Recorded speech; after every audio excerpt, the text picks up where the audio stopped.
So if I say my sister and I are going to the movies, notice how my subject, my sister and I, that's a plural subject because we have more than one, and it's linked together by this keyword and. Our verb also needs to be plural. Are is a verb. It's actually helping going, and are is a plural form of is. So plural verbs, there's only two rules.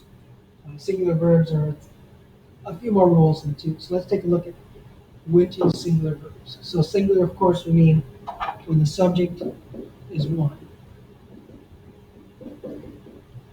So the first rule is kind of the opposite of the first rule of plural verbs. If the singular or the subject is singular, we need a singular verb. So if I say Allison sits alone, notice how Allison is a subject, is one person.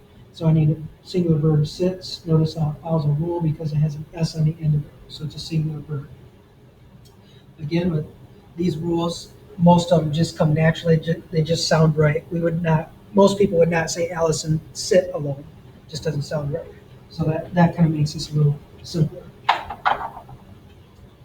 Second rule. Now this rule number two, this looks similar to rule number two for plural verbs.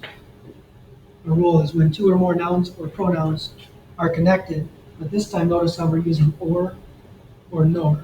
So we're not using and, we're using or nor. So if I say, is your mom or dad home?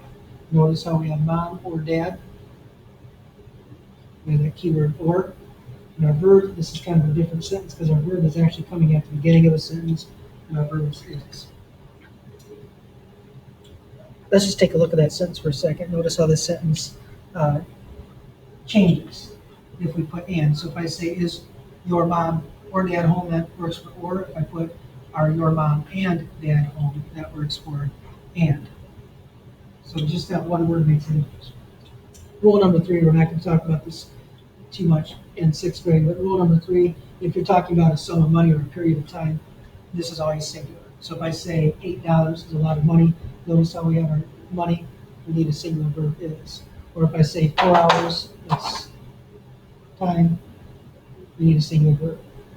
Next thing we're going to talk about is rule of four, collective nouns that describe a group. So these nouns, when you really look at the actual nouns, if you look at it, it sounds like more than one, like family. There's more than one person in a family, team, club. But when we talk about these, it's just one group. So family just like one family, team just like one team.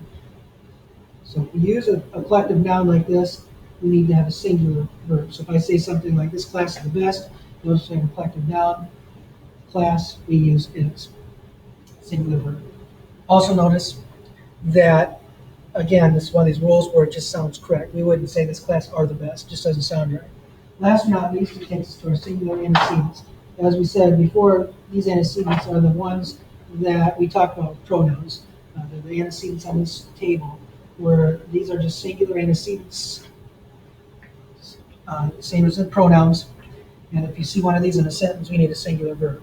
Nobody eats the cake. Notice how we have singular antecedent. Nobody comes from right here. We need a singular noun with an S. So now that we know this, our next step is to take a look at our assignment. So for this assignment, you're going to go to Google Classroom, of course.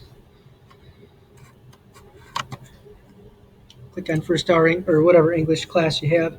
Then you're going to click on Open, and notice how there's an attachment here. You're going to open this attachment. And when you open this attachment, you're going to notice there are directions here. These are the directions we're working on right here. First thing I'd like you to do is, I had a typo here. Instead of finding 6 verbs that do not agree with each other, find 4. Now this is 4 after the one that we fixed. So we're going to fix 1, and then you're going to find 4 more. So technically altogether, you're going to have 5 with the one that we fixed right now. All right, so first thing we're going to do, let's work on number 1 right here. We're going to look up paragraphs 4, 5, 6, and 7, and we're going to find 4 verbs that do not agree with their subjects. So that's 4 total. So let's start with paragraph 4. I'm going to read through it. After reading through it, notice how at the bottom here, let's take a look at this sentence right here. The first 50 copies flew out the door so fast that 3 more editions was released within a year. The trick here is you're really focusing on your subjects and your verbs. So notice how we have a subject of 50,000 copies. This is a lot of copies. This is definitely plural.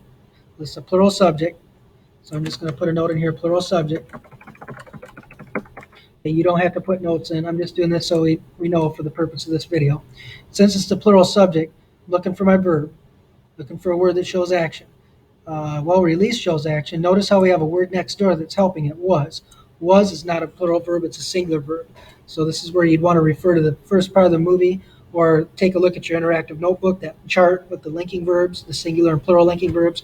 We need to have a plural linking verb. So we're going to change was to were. So you're going to erase was, change it to were, and then we're going to highlight it purple because that's what the direction says. You're going to do this for 4 other verbs. Paragraphs 4, 5, 6, and 7.